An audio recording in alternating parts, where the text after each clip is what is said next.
then we're live on Facebook then through the Edinburgh Monarchs website. It's back to Sunday lunch and we've got a brilliant guest joining us today. I'm John McGilvery.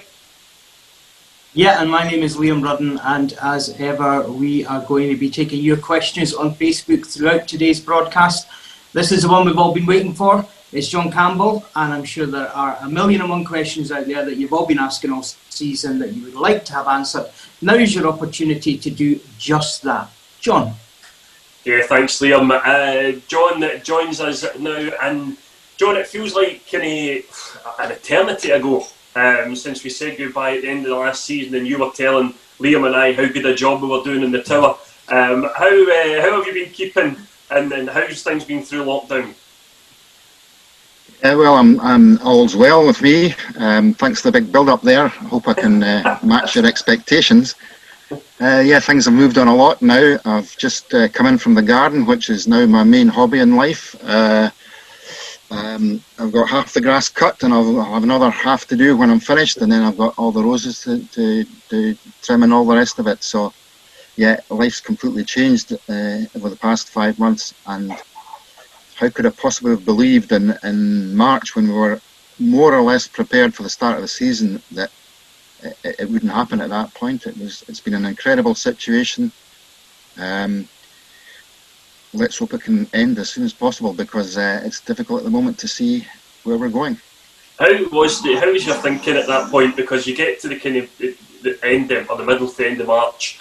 You know, we're looking at doing the launch show in Edinburgh.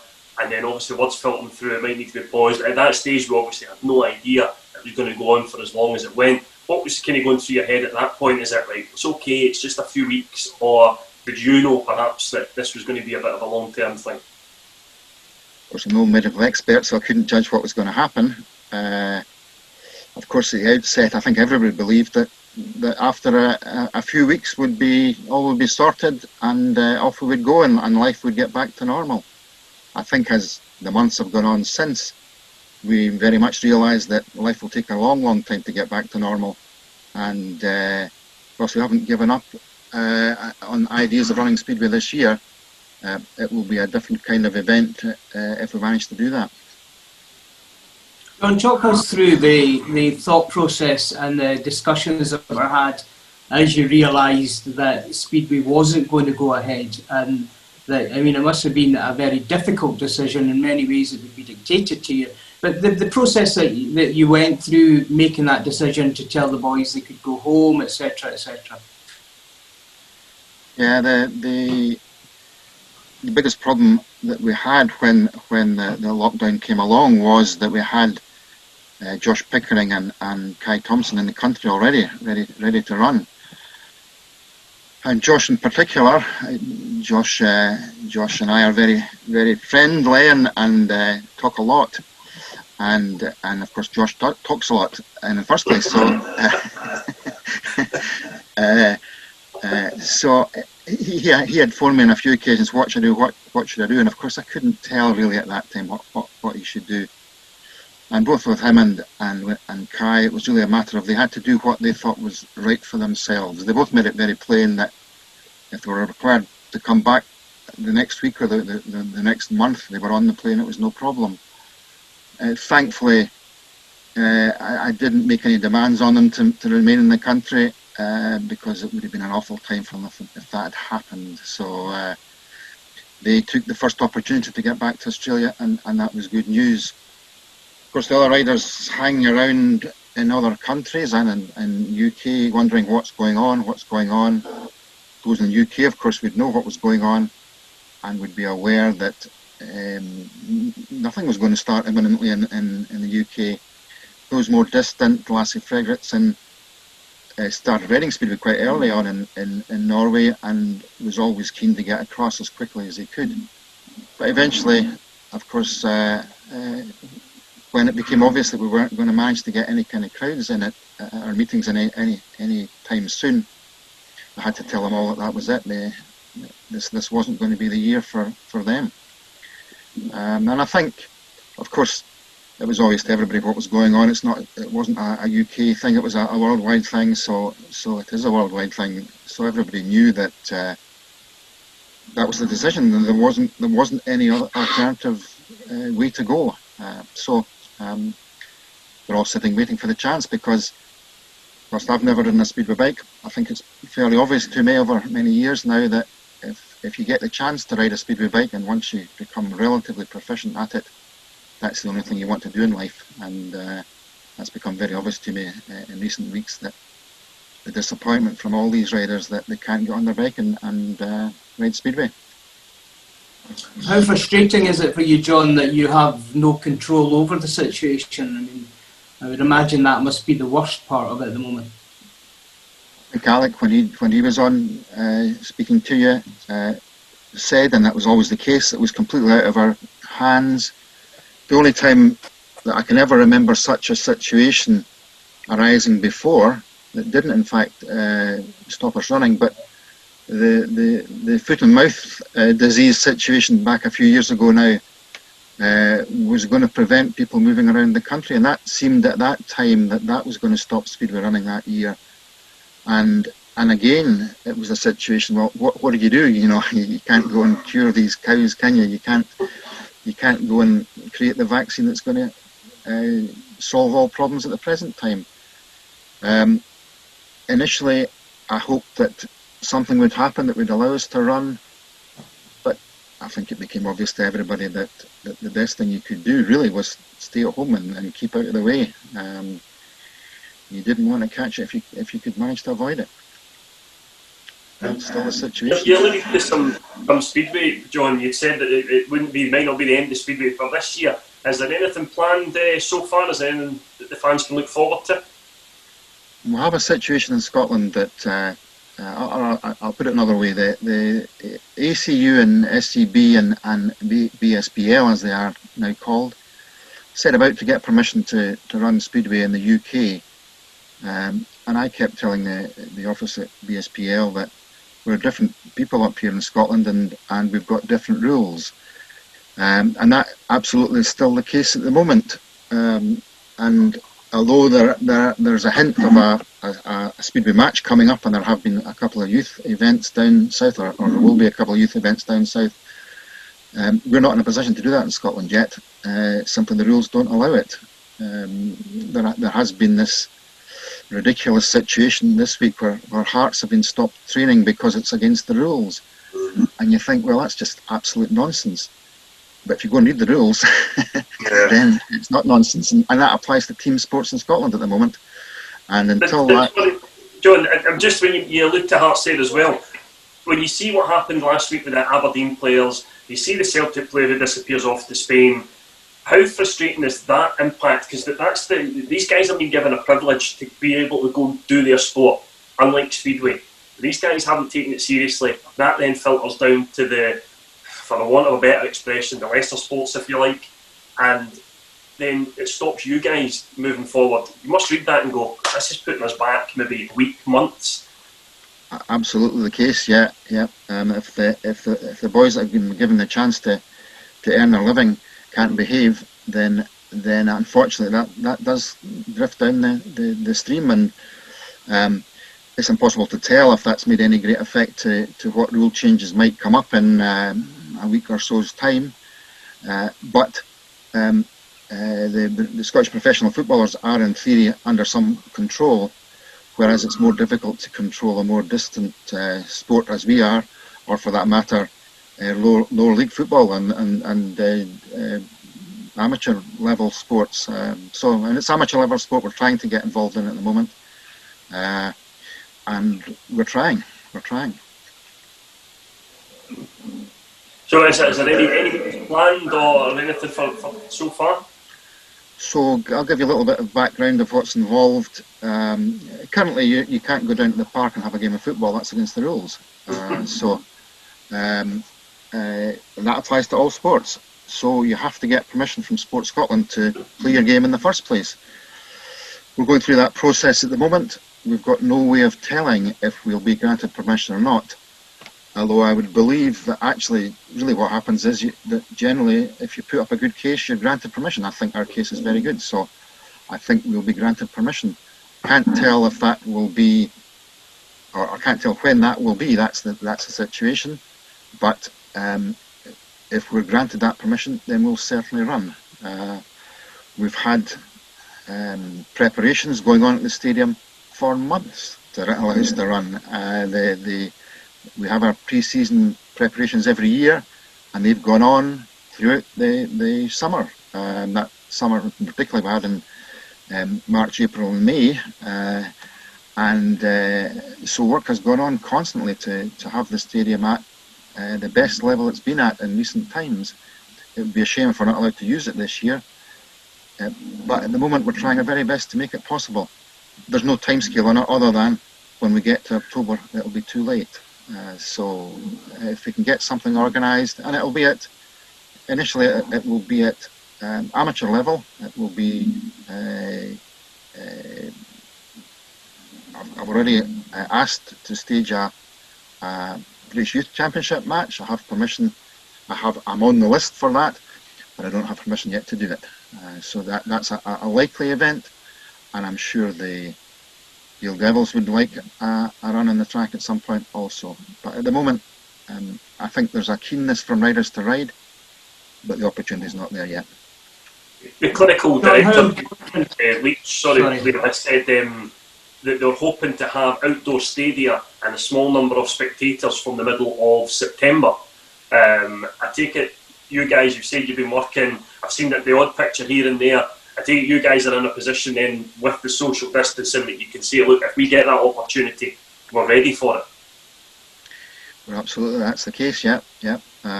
We have the risk assessment written. It's in place. That explains exactly what we're going to do and how we're going to do it. If we get the opportunity, then I'm sure that not everything's absolutely in place at the moment, but it's a week's job, if that, to get it in place. A couple of days would see us there. So if we get the chance, we'll definitely do it. John, how important were the fan surveys that the club carried out? How valuable were they when planning any possible return? Very, very useful indeed to give us an idea of what people were thinking. British Speedway at no point did that to find out what people were thinking. We have a demographic group in Speedway that's older than some sports, and that obviously is a concern.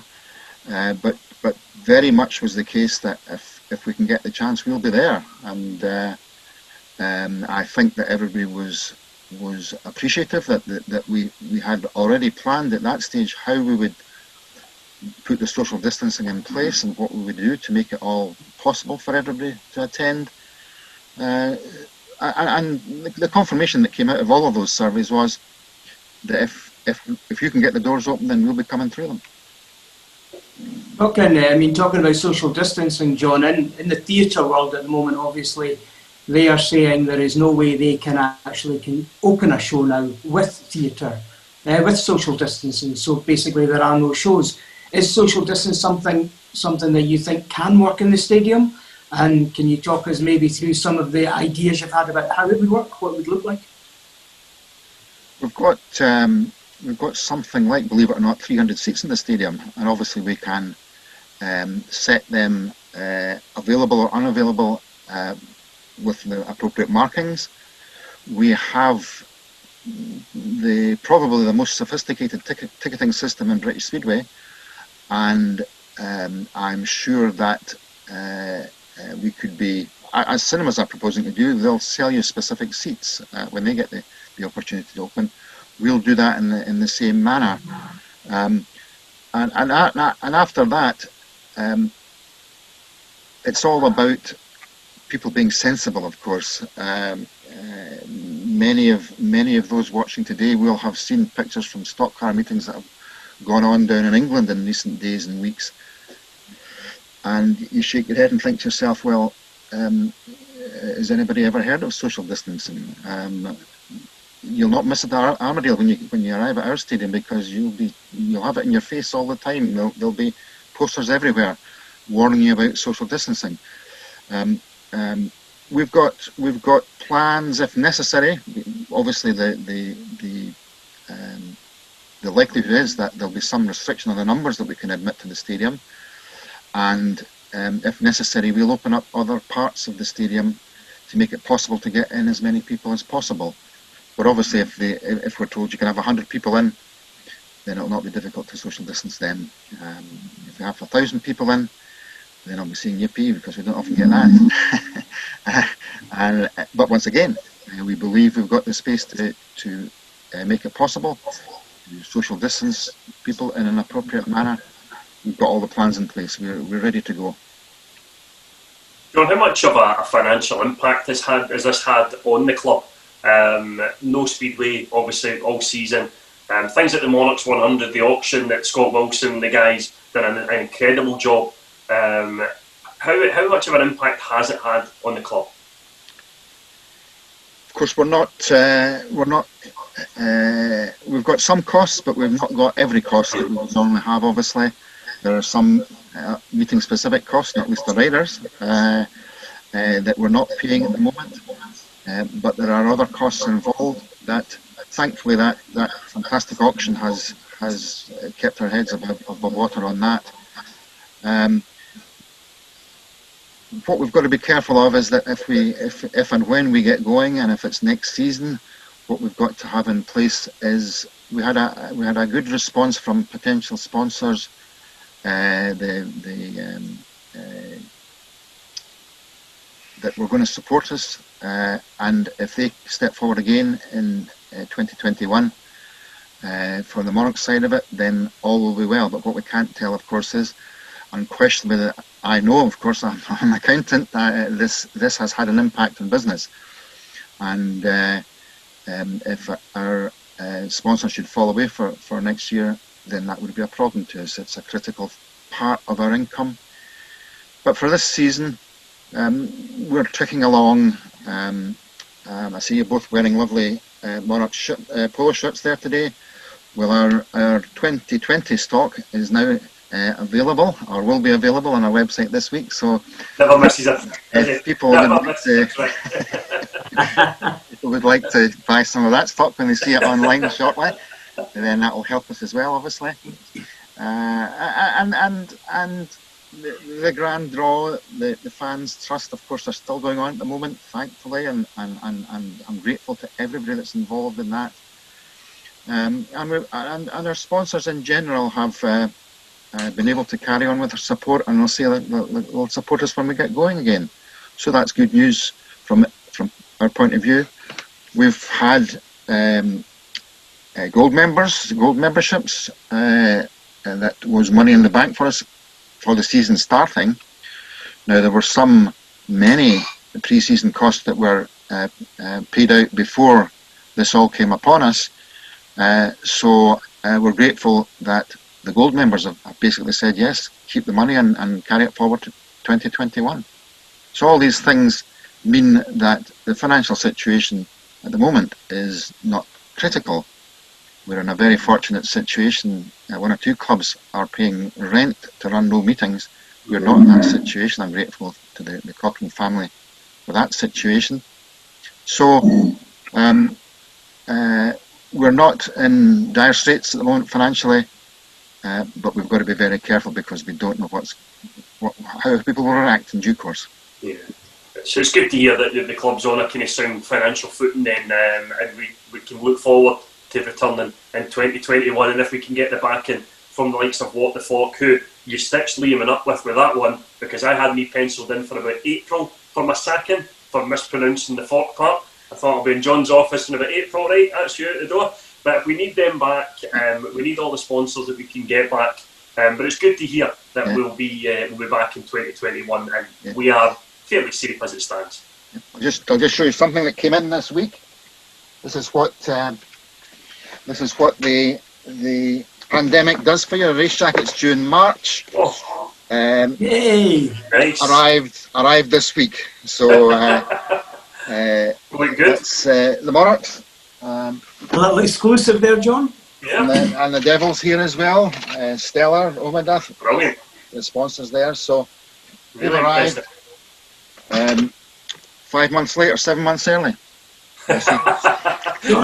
John, Alex Gibson asks, specifically about the Dale Devils. How are the riders doing? And he also says, how important is sponsorship to the Devils? Couldn't do it without sponsors. Well, I'm saying couldn't do it. My previous time running the Devils was critical that we gained additional sponsorship. I've done a few sums on what meetings would cost. We had the potential, of course, in the league we were entered into with the Devils, that we were going to go to Plymouth and the Isle of Wight, which I believe are just down the road, and the travel costs involved in that on their own would have been enormous. So I had done a bit of a budget based on what kind of crowds we got for the Conference League as it was then before, and as such we were well short of what was required to break even. So there's been a bit of sponsorship there, which I'm very grateful for, and Colin Freeman at Stella Armada has been super enthusiastic about the Devils, and has come up with some good ideas to try and take them a stage further. John, we've got lots of people saying hello to you. Dave Lee says hello. Gary O'Hare, hello John, great to see you're still involved. And Nigel Pearson, congratulations to John, Alex and all who have run Monarchs so professionally down the years. Nice to hear from them. Also as well, John, I've had a message Richard from Smith also thinking for some great looking race jackets. Sorry John. I know, Caroline Watson's message to say, tell John, I've never seen him look so well and relaxed. No Speedway must be good for him. She's trying to elbow you out the road, John. I'll give you a bit of background on what Speedway means to me and what it does to my life, and you can probably guess what Speedway's done to my life this year. I started travelling to away matches as soon as I passed my driving test, basically. Didn't have Monarchs then when I passed my driving test, but that was 1972, is that right? 1970, later in 72 I passed my driving test. I probably didn't do all that many matches that season, but I started travelling to all kinds of places in 73 onwards, and from 1977 onwards I've missed a handful of Monarchs matches home or away.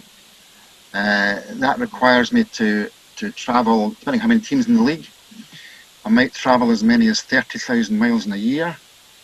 I will generally travel back through the night and go to work the next day, which on occasions has meant I'll come in at 4 or 5 or 6 o'clock in the morning, generally have as long as I can in bed, and then go to work. Now, incredibly, I'm my own boss, but I still go to work at 8 o'clock or 9 o'clock in the morning.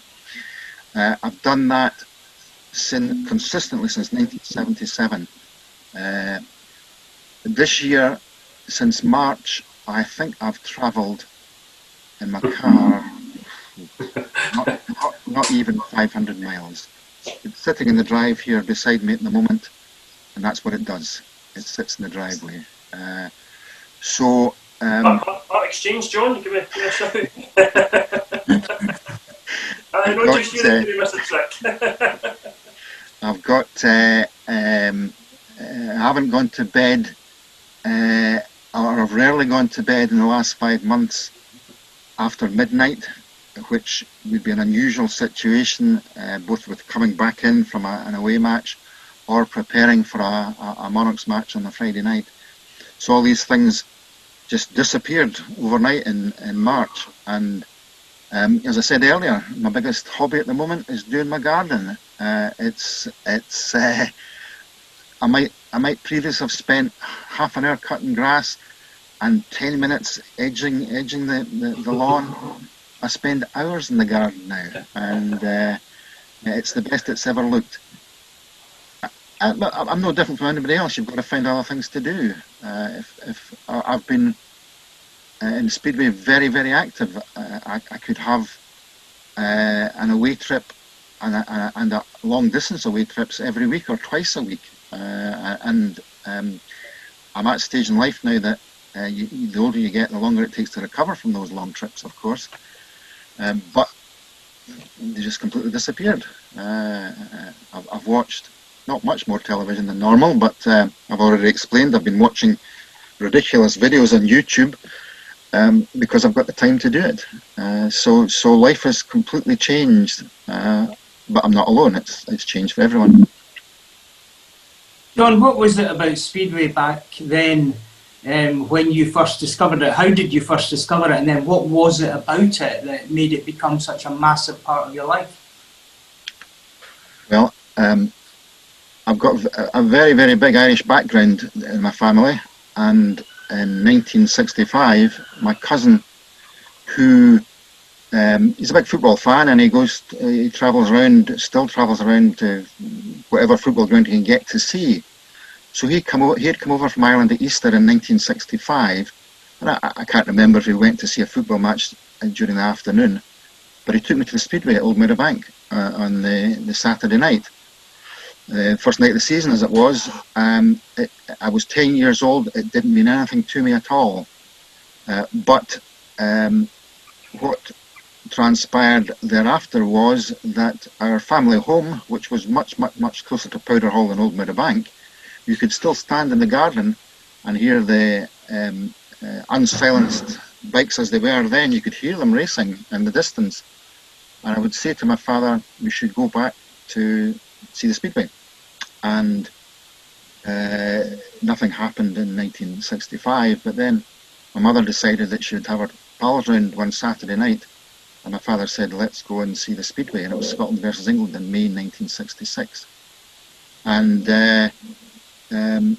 from there, we stood in the enclosure at Old Meadowbank. I was too small to see anything, and my dad said, we'll go back next week, but we'll get a seat in the stand.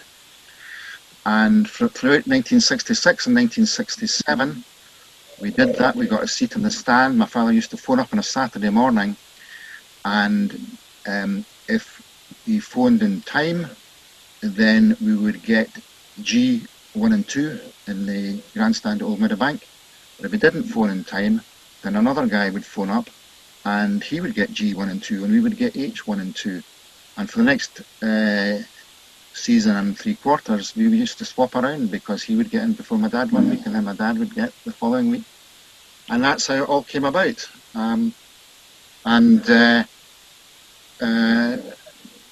We probably went to Glasgow a few times in 67 and 68, but nowhere else at that point. And we weren't close enough to sport at that time to realise what was going on, and a suggestion that once Old Meadowbank closed, then there'd be another track just round the corner, and that would be no problem. Turned out to be a track, whatever it was, 30 miles down the road at Cope Bridge. And my father wasn't a driver at that time, so we were on the Eastern Scottish, or whatever it was called at that time, bus to Cope Bridge. I'm not even sure the M8 was fully open at that time. I don't think it was. And we became, me and my dad had already started watching football together. We had Hearts and Hibs season tickets, and we went week about to football. But when we went to Speedway, we thought, this is fantastically more exciting than football, and we got really, really interested in that.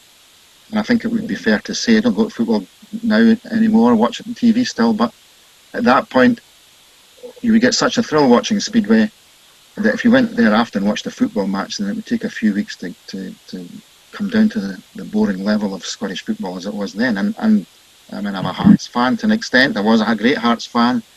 In 1965, Hearts came very close to winning the league. And there wasn't a greater excitement than that. But I think there would have been Speedway that night, and that was a more exciting sport to go and watch. John, has that excitement stayed with you ever since? I've never ridden a bike, as I've said already, and you ever wanted to ride a bike, John? I've never wanted to ride a bike, no. It seems insanity, doesn't it? I think that has that excitement stuck with me, and I was about to say that if you speak to a Speedway rider, then they say that the most exciting thing, you could say to them, if you gave them the choice of riding Speedway for nothing, or not riding Speedway, they would ride Speedway for nothing, because it gives them such a buzz. And to an extent, I get that buzz as well. I can't remember who you asked in previous weeks, probably Alec, do you get nervous before the matches? Absolutely I do. There are so many things that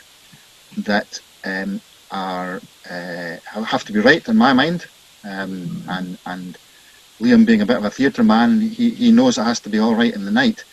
But of course, if you're the boss, then there are things that only you know are right or wrong. But if something goes wrong and I'm the only one that knows, I get so upset by that, and take it out on my sons probably. But I do get excited by it all. It's incredibly tense throughout generally. Even when the team was going exceptionally well, you think to yourself, we're just a week away from it all collapsing and it'll all fall apart. And so it keeps the tension there all the time. It keeps the buzz. And I'm probably on edge on a Friday from first thing in the morning when the rain starts until whatever time I get to the bar, and then I can just switch off. But throughout that period of time, there's a buzz about it, there's an excitement about it, and it's just a great thing to be involved in. I've never known anyone so clinical about the weather. Whenever I've spoken to you, you know, when the rain's coming, when it's not coming, how long it's going to be there for. Sorry, the dog needs out. But she'll stay out. And how nervous do you get? Because I've spoken to you obviously pre-meeting, and there's almost two John Campbells. There's the one that's like everything has to, as you said, all right on the night, and then there's the other one who laugh and joke and all that. So how nervous do you get before it? Very nervous, very tense. There are so many things that can go wrong, and generally people come to me to fix them, although I'm not necessarily capable of doing that. I've got, I've already mentioned our fairly sophisticated ticketing machine, ticketing operation that is used before matches, but also used on the night. If the internet drops, then it's a problem for us, and there's nothing worse than not being able to sell tickets at the gate. There are weeks that you'll get a phone call at 5 o'clock to say, a rider to say, I'm 2.5 hours away. Now, it's my opinion that if we say we're going to start at 7:30, we're going to start at 7:30. Now we might get John McGilvery or Liam Rudden to talk more than normal, to delay the start of the meeting, but there's something going on.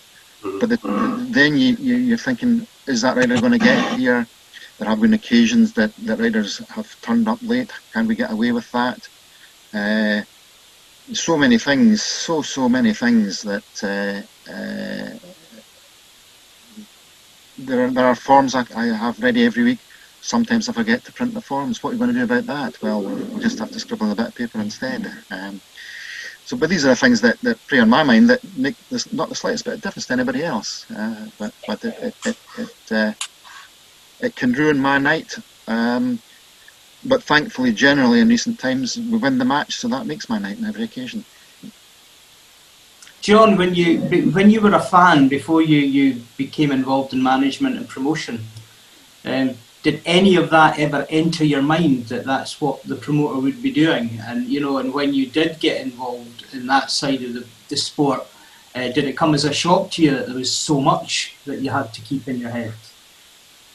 So when I started watching, of course, Ian Hoskins is the man, and I would have no impression. I thought Ian Hoskins was the guy that would speak on the microphone, interview riders, and have his hat burnt.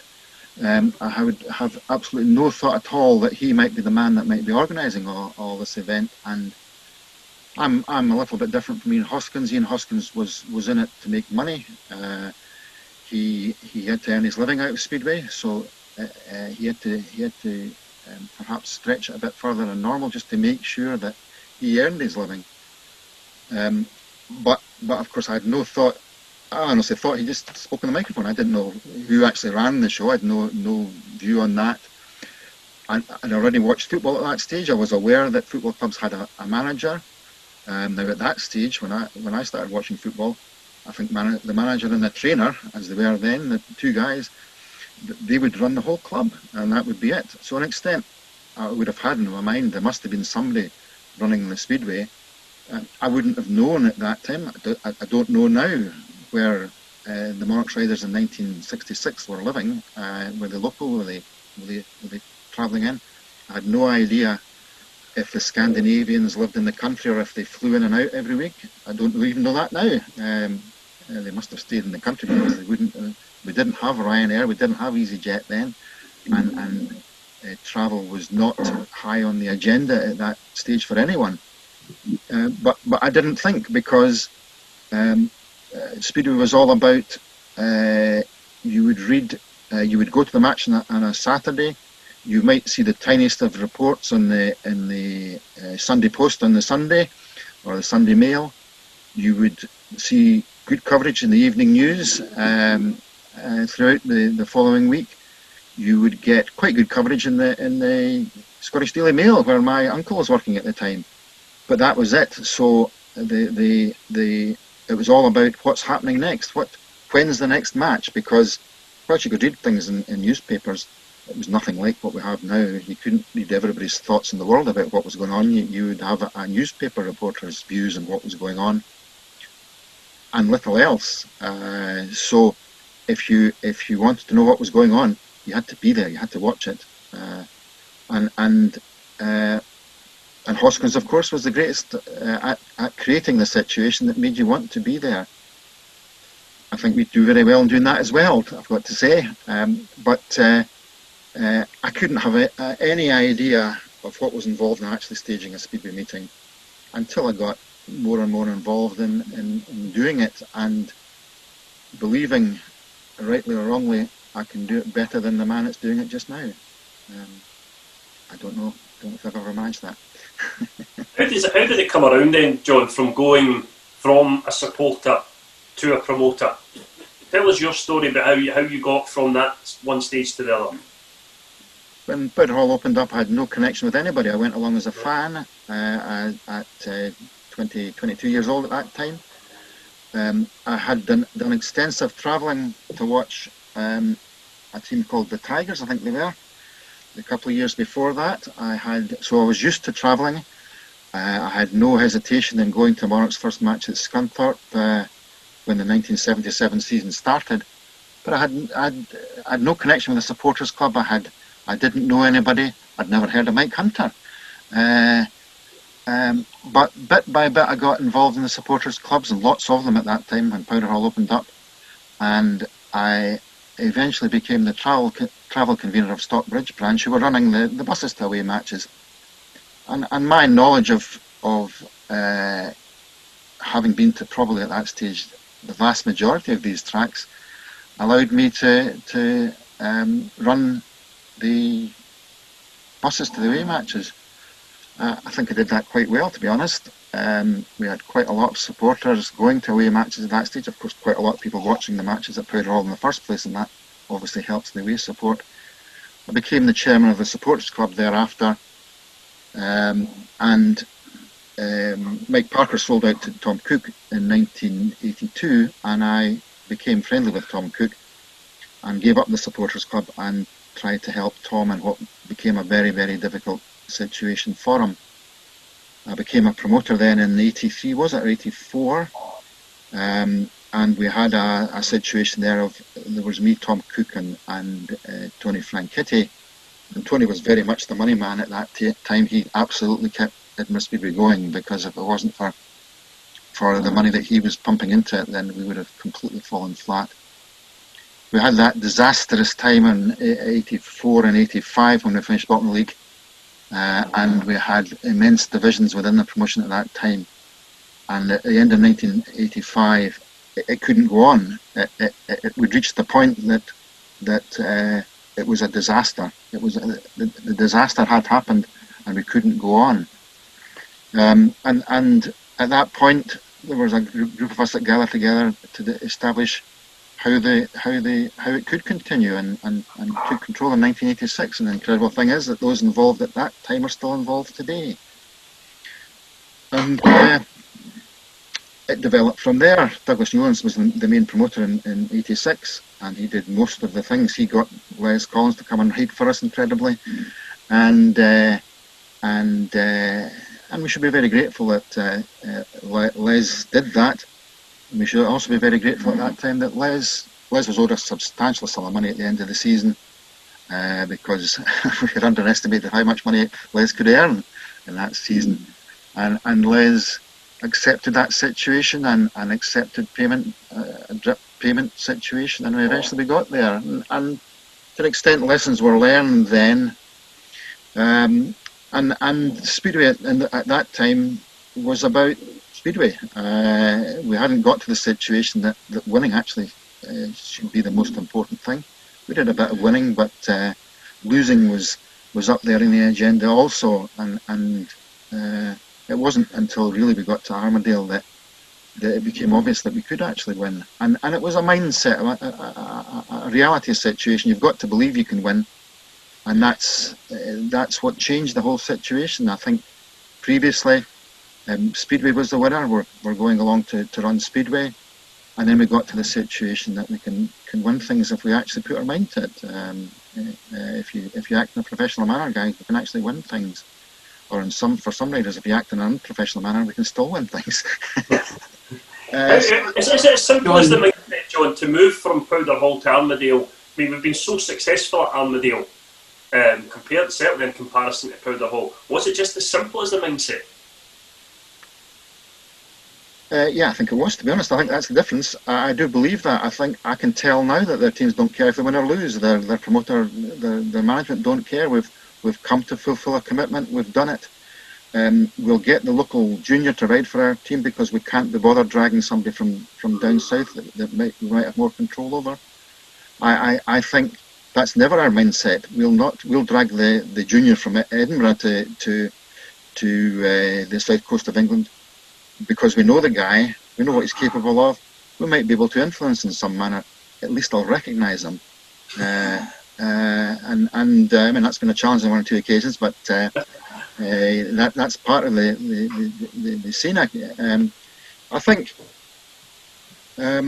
when Powder Hall ended, it was such a blow to the club, and we were fortunate that Armadale was so welcoming to us, and all the owners of Armadale have been throughout the time we've been there.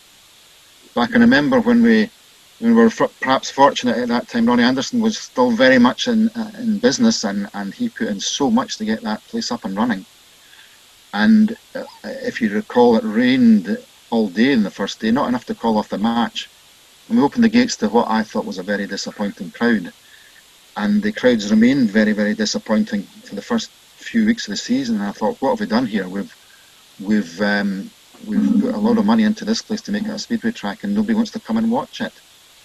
And then thankfully a guy called Peter Carr came along, and it completely changed the situation. And Armadale, for a good many years thereafter, was very, very good for us.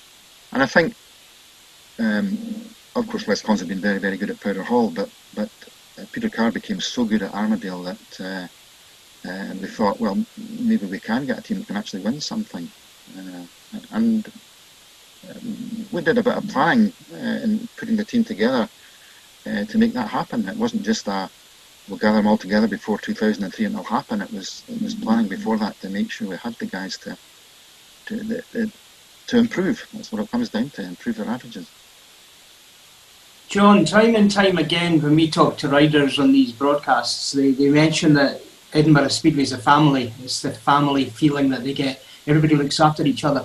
Does that come out of those early years at Powder Hall when you were having to save the club? Is that where that comes from? I think it probably comes from the fact that neither I nor Alec or anybody else who's been involved in managing the team has really fallen out with any of the riders. I've only, in all my time, I think, shouted at two riders because of what they've done. And I'll generally put my arm around their shoulder and say that race doesn't matter now, it's the next one that counts. And I think because of that, we don't necessarily put them under pressure.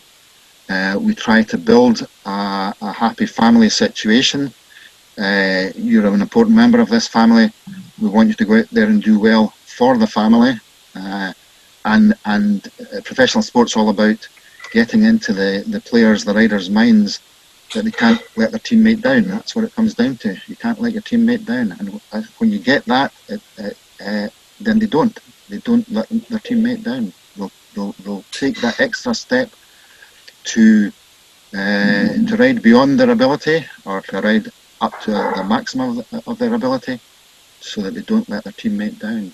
And that's why... John, without any specifics, without naming names or anything, what sort of situation would cause you to shout at a rider? Feel free to name names though, John, we like that. Those that are very, very close to me know the riders in question, but nobody else. I get frustrated. I get frustrated on occasions and generally bite my lip and don't say anything. But I have felt on a couple of occasions that a specific rider could have done better, and he's letting down the family, he's letting down the whole team, and that's where it comes from. There have been other occasions that haven't got on well with riders that I perhaps regret that I've been involved in signing them, but it doesn't mean to say they haven't ridden the whole season for us and gone on and ridden more than one season for us. You get used to what might be considered to be the bad guys at the start, and the bad guys might turn into good guys. I thought in 2002 that we'd made a dreadful mistake in bringing back Freddie Shott, and I thought, this is a bad guy for us, we should get shot of him. But he turned just towards the end of that season, and all of a sudden he became a great guy. Now I'm not saying at any time that I didn't get on exceptionally well with Freddie, because that would be unfair to say that, but I did think that maybe this final step for him was the wrong one, and we should have left him back in Denmark. But it turned, and he was the man. He won us the league without doubt. But generally I get on really well with them all, and because I've been around so long, they know what I'm about. They know how to treat me,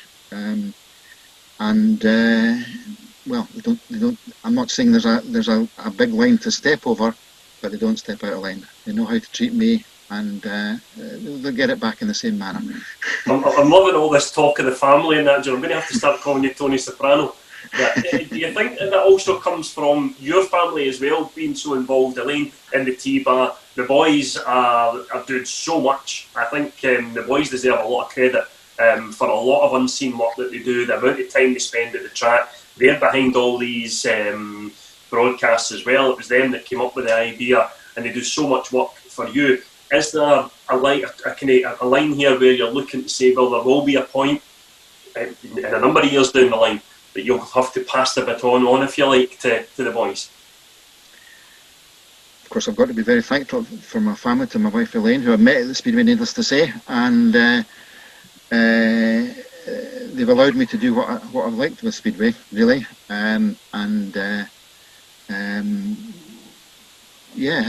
after family, Speedway is absolutely the most important thing in my life, and Elaine tells me every year she's never going to do the T-Bar again, and every year she turns out to do that, and the boys, as they've grown up from Speedway at a very, very, very young age, all the way through to becoming involved.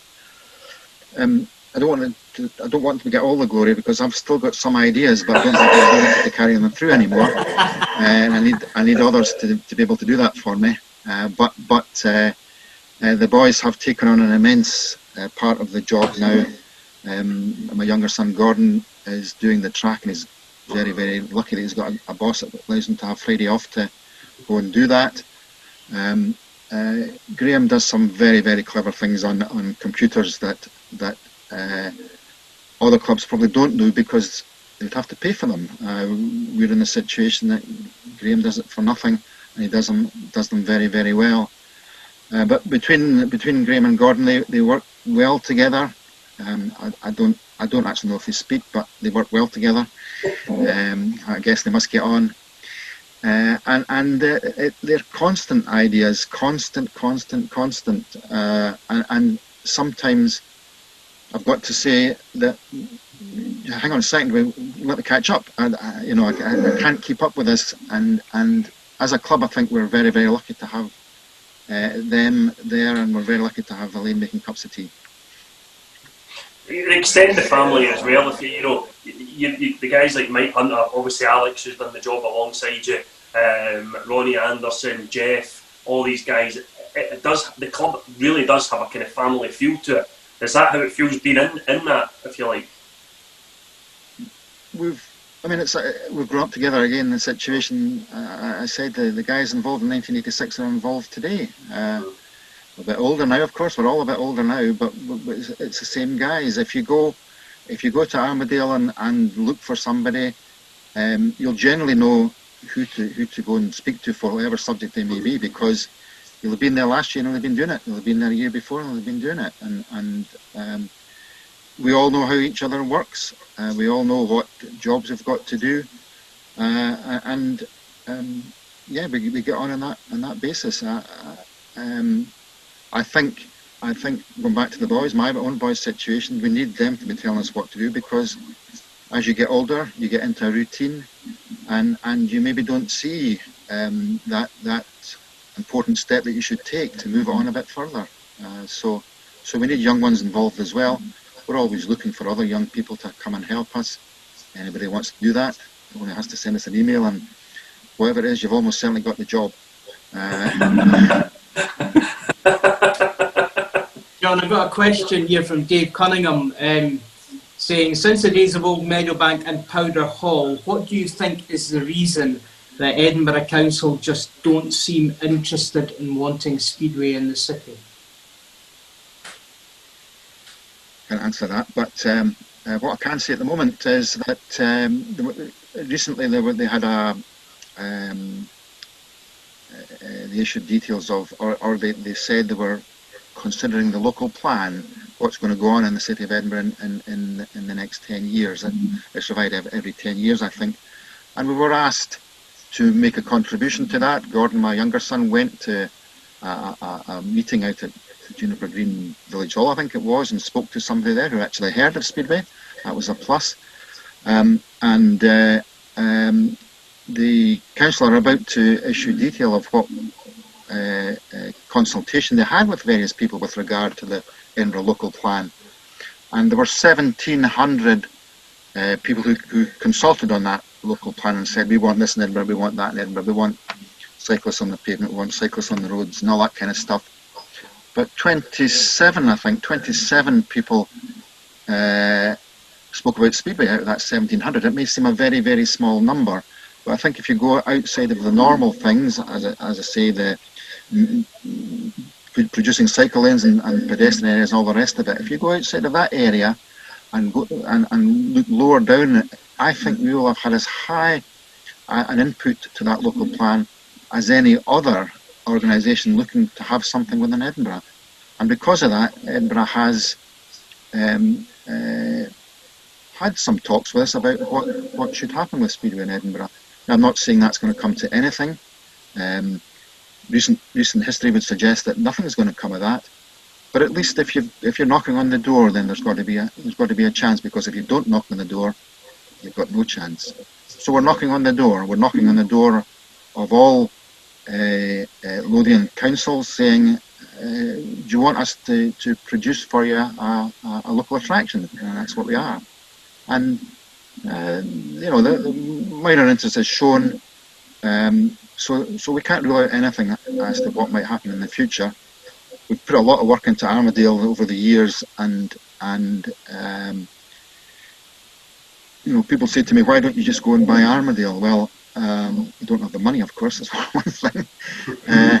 I think Armadale would be available to sale. It's not necessarily a housing estate, and the Cochrans there have made us so welcome. It's unbelievable, and yes, we've put in so much work into that stadium that maybe that is a long-term place for Speedway. It's the only place for Speedway at the moment, so we've got to do our very best to keep it going. But Barney Kenneth, John says, can you say hi to Jeff and Ronnie? I missed them at the Vets dinner, always great company. Yeah, and of course very, very active still in Edinburgh Speedway, so yeah, Ronnie and Jeff are great helps. Ronnie's incredible at his age, going on and on, doing what he does. It's amazing. And if my boys have been there every week since lockdown, at weekends, every day at the weekends, then Ronnie's been there more than one day a week throughout lockdown, and yeah, he enjoys it immensely. John, Kev Pattinson asks, he'd like to ask your thoughts about using the remainder of the season not to give riders racing, but to give riders the opportunity to test new engines, tyres, bikes. Talks about the F2 style, to prepare for the sport to move forward. Surely we can use this time better to safeguard that the future of the sport is being attacked by housing and noise and emissions, etc. That's one part of the question. My question would be, how do you see the sport moving forward? Yeah, the biggest regret that I would ever have had about Speedway was the day that we allowed lay-down engines to come into play. I think lay-down engines have wrecked the sport. For those of us that are being bored to tears generally by Polish Speedway at the moment, they certainly prove that if you've got the fastest engine, you can win. And if it's laid down, it's so easy to ride that it's almost impossible for the world champion to pass you. Upright engines were more unpredictable, and created errors on the part of the riders that created interest in the sport. We'll never go back to that, unfortunately, but I think that the way ahead is to bring back upright engines, but it'll never happen. I think that there are incredible numbers of people on the internet these days that criticise the sport, many of whom don't even attend.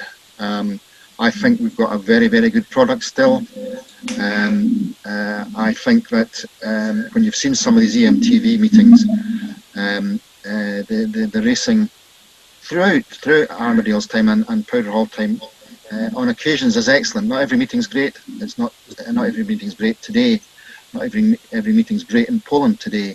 And not every meeting in Sweden's great. But if you pick out the good ones, then they're good, and no matter what track you're at, they're good. I still think we've got that sport in front of us. I think that if we could generate, I can't do it at the moment, of course, if we could generate a crowd where everybody's standing side by side, as you used to do at Old Meadowbank, as you used to do at Powder Hall, it lifts the atmosphere greatly. And I think generally in the meetings I've watched in Poland this summer, it's the atmosphere from the few fans they've got in there that creates the sport, not necessarily the racing on the track. Of course, we're watching racing. I'm not a Formula One fan, so I'm going to be very critical of that sport. But Formula One is about racing at high speed, but it's not about passing, is it? It's become a super sport, spectator-wise, but not necessarily for the racing. And I think that Speedway's got more than that to offer. And I wish we could in some way generate a crowd that we could create a good atmosphere. And I think when we get to that stage, then Speedway will be back to where it was when I started watching it. John, when you started watching it, do you remember the confetti showers on a 5-1? Well, there were lots of things going on as a young boy at that time. There were lots of things going on that I was impressed with. I can remember Ryder Hyde was my favourite rider when I started watching, and I never got in any time the chance to shake his hand or speak to him. But if I got within 10 yards of him, I thought, wow, that's tremendous. How can I get that close to that rider? I couldn't get that close to a footballer. And I think now when spectators can go and chat to speed riders and have a good conversation with speed riders, it's something about our sport that you can't necessarily do in many other sports. Yeah, I think we've got a great sport. We just need to generate a crowd to create an atmosphere, and when we can do that, all will be well. Talking about the riders there, John, Dave Cunningham also asks, obviously the riders are integral, that's why people go to see the sport.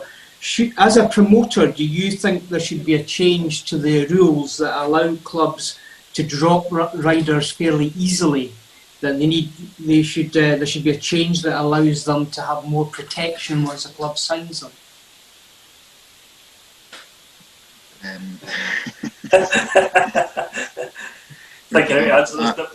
I've dropped a few in my time because they're not right. They're not right for the club, and I would hate to go through a season. As I said earlier, one or two that are very, very close to me know of the rider I detest the most that rode for the Monarchs.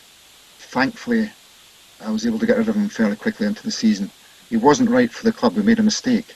It would have gone downhill for the rest of the season if we'd maintained that rider in the team.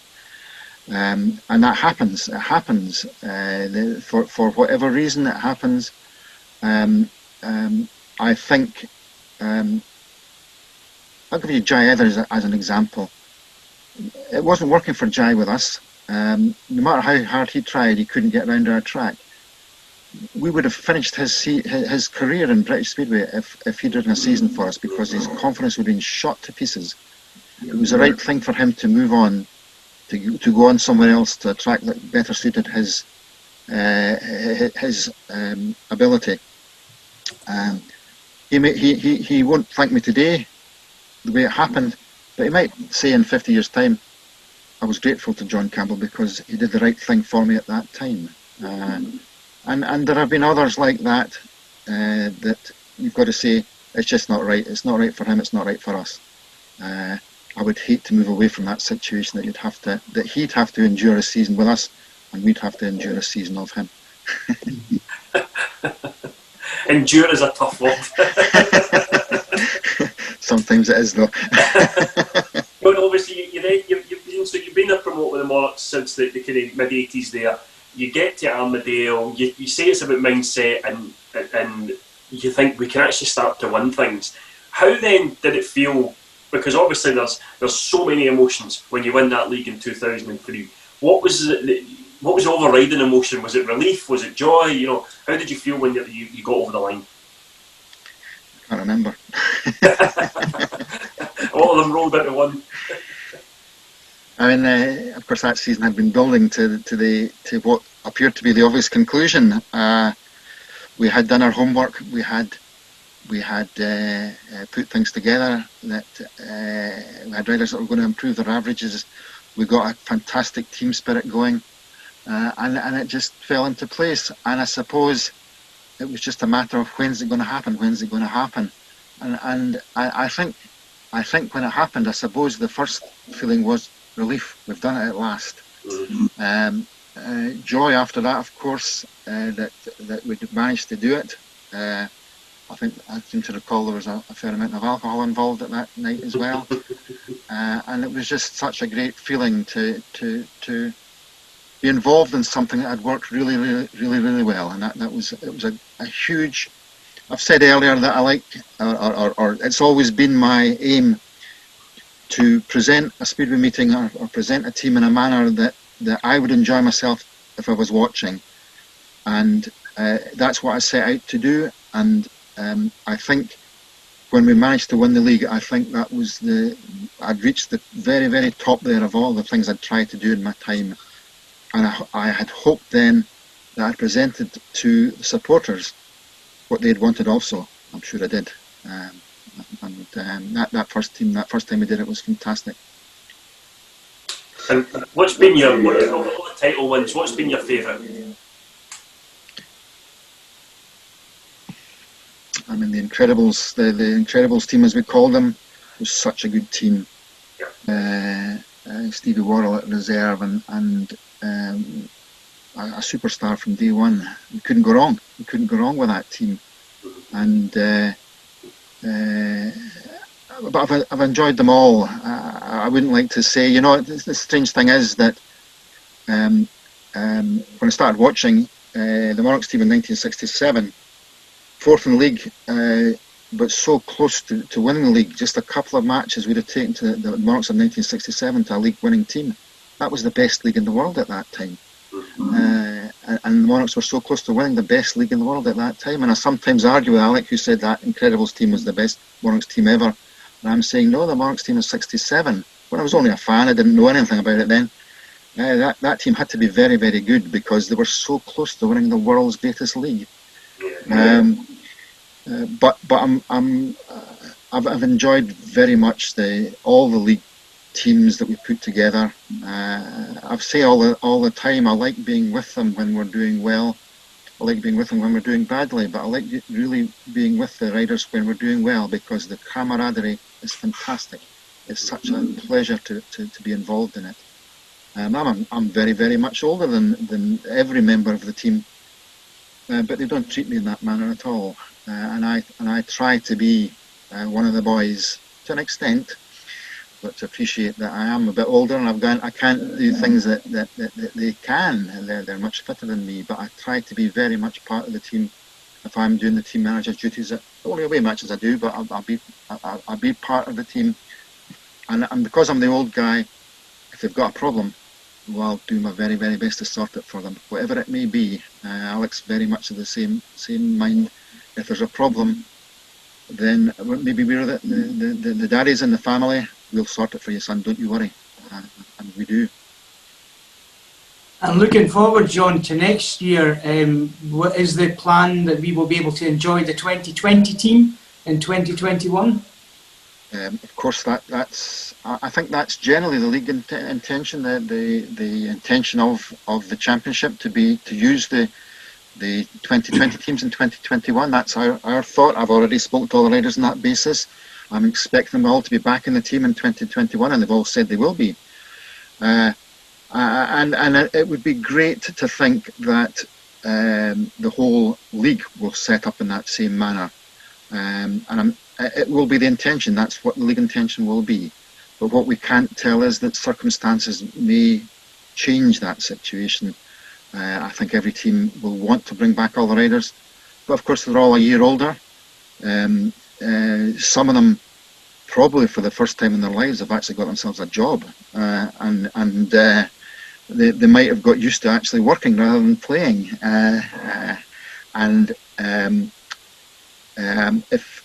So there's always the possibility that somebody will say, "Look, my circumstances have changed. I can't do it anymore." I don't think that'll be our situation in our team. But you can't force a rider to do it if he doesn't want to. Life has changed. There's no doubt. Life has changed, and we've got to be. We are aware of that.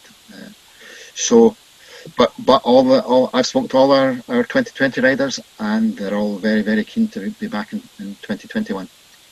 It might not be a bad thing though, John, because these guys have maybe had to go get a job, see what life's like. For guys who maybe just raced their bikes since a young age, realised that working Monday to Friday 9 to 5 or whatever, how privileged they are to do the job that they're doing, racing a speedway bike, and it might change their mindset in that respect.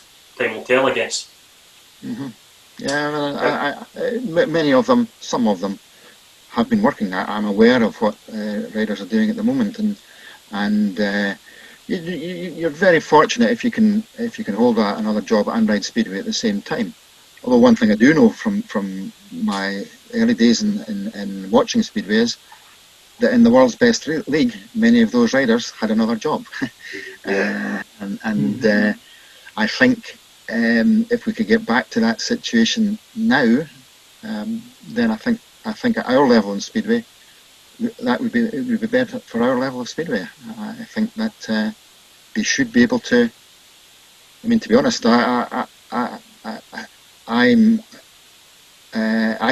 can go to all speedway matches and still take a holiday somewhere else and work a full week at what I'm doing. So if I can do it, then why can't speedway riders? Obviously needs the right boss to be able to do that, but it happened before. I think it would assist our league at the present time. How was your thoughts on the 2020 team, John? Because obviously we've spoken to them all, and it must be so difficult. You don't sit down and say, "Oh, let's just put an average team together." But with averages, it makes it very, very difficult to put together the team that perhaps you'd want. You seem to manage to get an excellent blend of having such a trio at the top that are so strong. A couple of maybe unknowns there with Willie and James. You've got reliability in the middle of the team. How excited were you to put that team on track? I think we would have done well. Yeah, I agree. When we don't guess on riders who we're signing. We study exactly what we're doing, exactly what riders are capable of. We can't tell how newcomers will settle in the sport. But we've done a bit of homework. We've got a feel for what new riders will do. We're in a situation that we've got an incredible number of contacts throughout the world now, that we can get thoughts of other people about what do you think of this guy, how do you think he'll suit our track, etc., etc., etc. So we had high hopes of our two newcomers. We thought that our reserves were very, very capable, and I think they would have been without question. And I think that we had at the top end 3 riders that are exciting to watch, but very, very capable as well. And yeah, you need all the luck going, of course, to take that into a league winning situation. And injuries have stopped teams winning leagues over the years. I think we've been prevented from winning the league by injuries over the years. But if everything had gone well for us and the 2 newcomers had settled in well, I think we would have been a very, very competitive team. John, do you have anybody, I mean, on behalf of John and myself, and I'm sure all the fans everywhere, we are very appreciative of all the work that you have done to keep Edinburgh Speedway the club that it has become. Is there anybody that you would like to thank, that you would like to give a name check to, who over the years has helped create the club that we now know? I've already mentioned my family, that if they hadn't had the same interest as I have had, then I don't think I would have been involved. It would have been too difficult for me to fall out with my family every time I returned home from a Speedway meeting, so I'm very grateful to them. I've had immense help from Alex Harkis over very, very many years now. He's a fantastic guy to bounce ideas off, and you know, generally if I say to Alex, can you do this for me? Wow, it's done. Even the most difficult of tasks, it's done. So I've been very, very fortunate. I think we as a club have been very fortunate that we've worked together for so long and know the game inside out. We've gone for very many years. I mentioned how lucky we were that Ronnie Anderson was still in business when we opened Armadale, but he hasn't stopped since then, even since his retiral. He's not retired from Speedway, and he does so much at the track every day of the week if necessary. And you know, for a man of the age he is, it's incredible what he manages to do. All the directors that I've mentioned that you know have been out there from day one, been very, very supportive throughout. Mike Hunter's, everybody says Mike Hunter. You know, you couldn't have done it without Mike Hunter. He just does whatever it is, whatever's involved, and we've had very, very, very many sponsors that have made it all possible throughout the years, and I'm very, very grateful to the continuing support from What the Fork. And for the Devils, Stella Romada as well, and every other sponsor. When we talk about COVID-19, one of our sponsors this year was Home Security Scotland, Scott Miller. Scott Miller was hit very, very badly by COVID-19 and has struggled to survive and has survived, but he had his story in the evening news, I think, in the last few days, Liam, and you know, you're distant from the thing, really, if you don't, unless you know somebody personally, unless you know somebody that's died very unfortunately, or somebody that's had the illness and recovered. And Scott is one that has had the illness and recovered, and as a sponsor, I'm grateful to him. But more importantly, from Scott's point of view, I'm very happy and pleased that he's recovered, because he went through a very, very hard time. But you don't know these things necessarily. But I'm grateful to Grand Draw people and fans trust people that have continued to support the club. I'm very wary now of saying anything else, because I'm going to miss somebody that's so important. So I'm sorry if I've done that. But the one thing I will say is, the greatest thing about Edinburgh Speedway, Armadale Speedway and the Monarchs is unquestionably the supporters who have dug deep on very, very many occasions to dig us out of a very deep financial hole.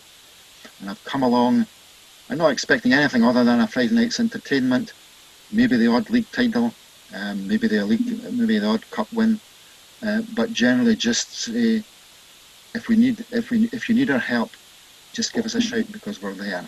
And they have been on every occasion, and I can't be more grateful than I possibly can be for the help that they've given us, both through coming through the doors every week and continuing to support us financially in every way possible.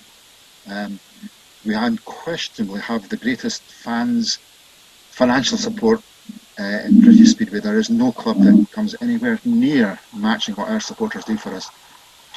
And they're the ones that keep me going, that keep me thinking, what can I do to make it better?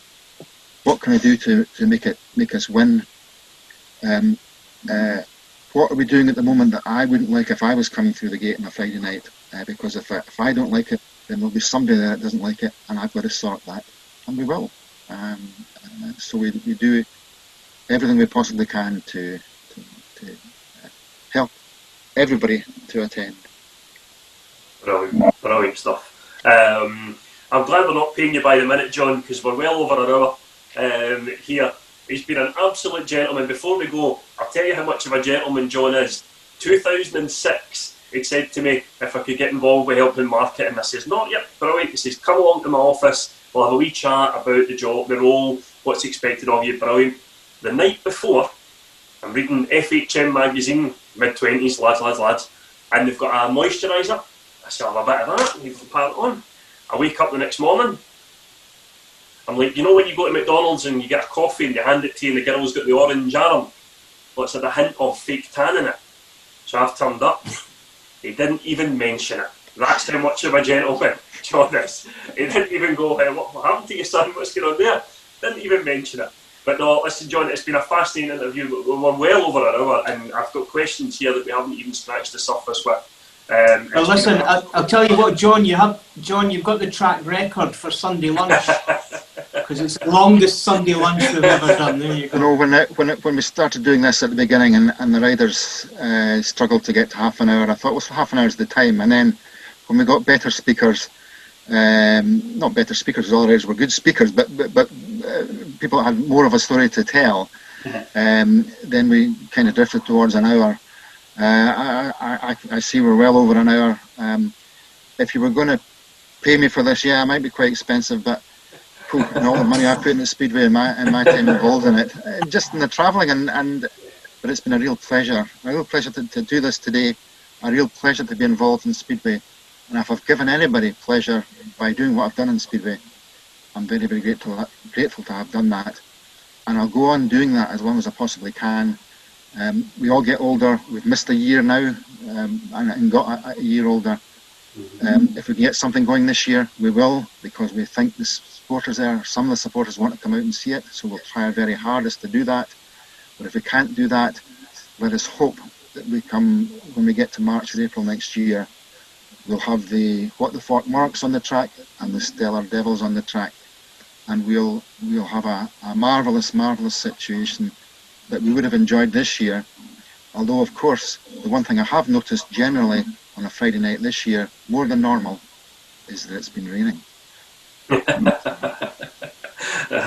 Well, I think it was one of your boys said that in August. It was it's wetter in August than it is most other months at Armadale, so we could argue we maybe dodged a bullet there. But listen, thank you again, John. I can't thank you enough. It's been a brilliant hour and 20 minutes. We can't wait to be back seeing you at Armadale, and definitely sooner rather than later. I hope that's the case. Thank you very much. So, thank you, John. Thanks, we'll be back on Friday with another EMTV Rewind, and we're back in a fortnight's time with another guest on our Sunday lunch. Once again, from Liam and myself, thank you very, very much, John.